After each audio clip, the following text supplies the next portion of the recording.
When you look at the stalk, what do you see? I see a way up and a way down. That's good to be back.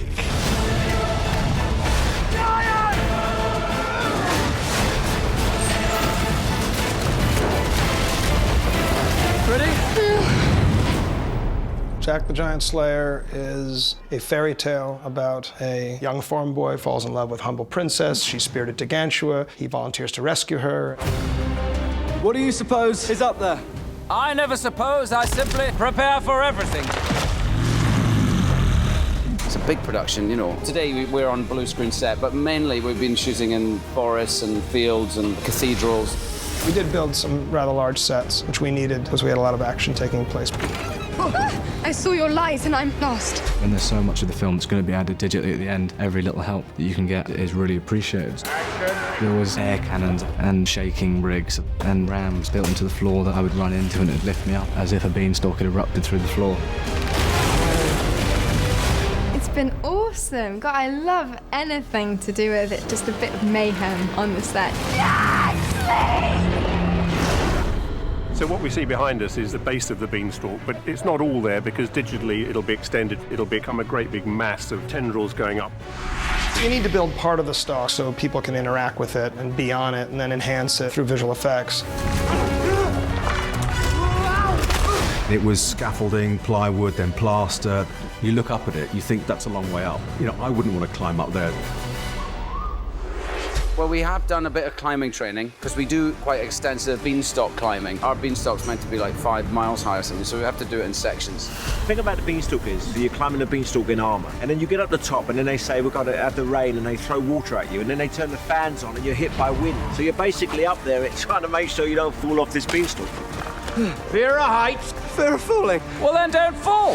It's good fun. We've got, myself and Eddie Marzan and Ewan McGregor have just done a scene where they're firing crossbows and we're ziplining across huge gaps. It was actually 2 pieces of stalk. One was over on one side of the stage, the other was over on the other side, and we actually had the actors on a zip line. Go get it!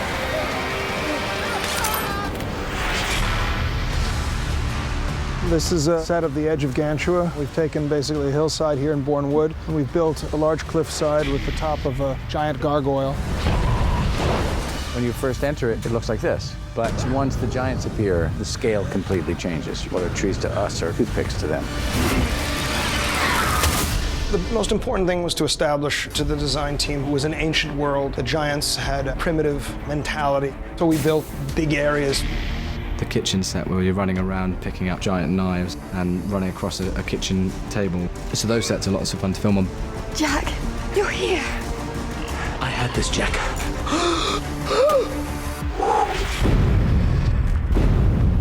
In addition to our giants being big, Gantua is huge. It's beyond anything you could build on a stage. So what we do is use virtual technology to make not only the giants, but to build the environments as well. We tried to make it that once you were up in Gantua, it was unclear. You were in a maze of connecting rope bridges and walkways and arches. It was just this big universe created out of a chasm in the sky. Here comes the thunder. We have a lot of giants in there. We have a lot of technically very challenging things to do to get it exactly how Brian wants.